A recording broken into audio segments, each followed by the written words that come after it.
Not sure whether a harness or a collar is best for your fearful dog? In this video, I'll walk you through the pros and cons of each so you can decide what's best for your special pup. Is a collar or harness better for a fearful dog? Unfortunately, there's no one right answer that will fit for every dog. What's right for your fearful dog will depend on a number of factors that are unique to them, so let's walk through those now. The first factor to consider is how comfortable your dog is having equipment put on them. If you can't get a piece of equipment on your dog, nothing else about that equipment matters. You can't use it. If your dog is sensitive about handling and doesn't really like it when you put stuff on their body, then usually the better choice is a collar. And that's because it requires less handling to put a collar on your dog. Some collars slip over the dog's head, others might require a single clip, and it's also less material than a harness. A harness will require more handling, more clipping, and will be more material touching your dog's body. So for dogs who aren't very comfortable with the kind of invasive handling required to get a harness on, a collar will often be the less stressful choice for them.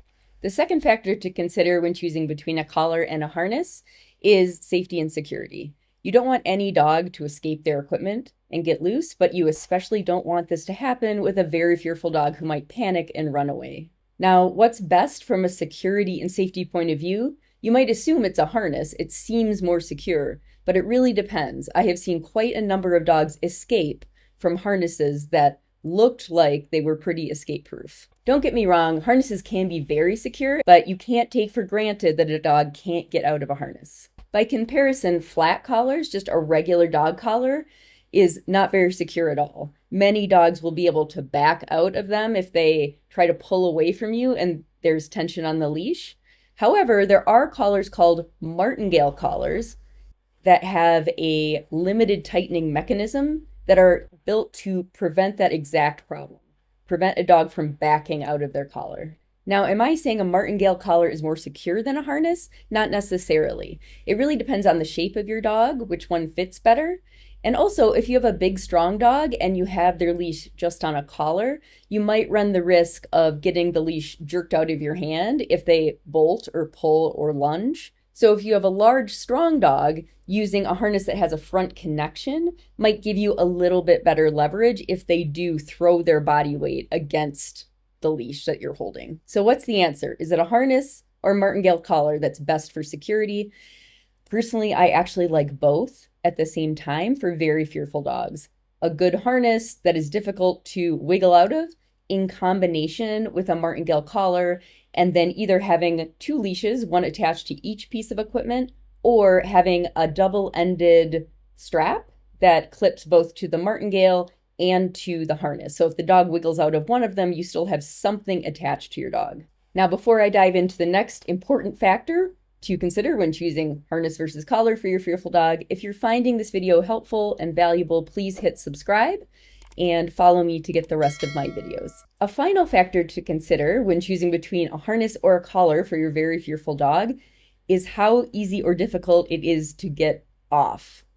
We often think about the process of getting something onto our dog, but it's important to remember we also have to get it back off at some point. I mentioned earlier that collars are easier to put on dogs usually. There's less handling involved compared to a harness.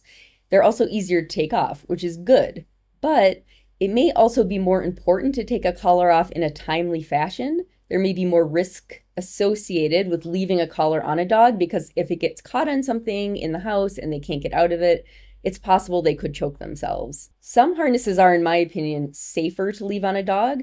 Not risk-free. There's nothing that has zero risk associated with it if you leave it on your dog. But I have had students leave harnesses on for days or even weeks when their dog is very fearful of the handling involved in putting it on and taking it off. Now, if you can't get equipment onto your dog at all, or you can, but they're too afraid to go out for walks, you might be worrying that your dog isn't getting enough exercise and enrichment. If that sounds like you, get my free guide, Your Fearful Dog's First Enrichment Game.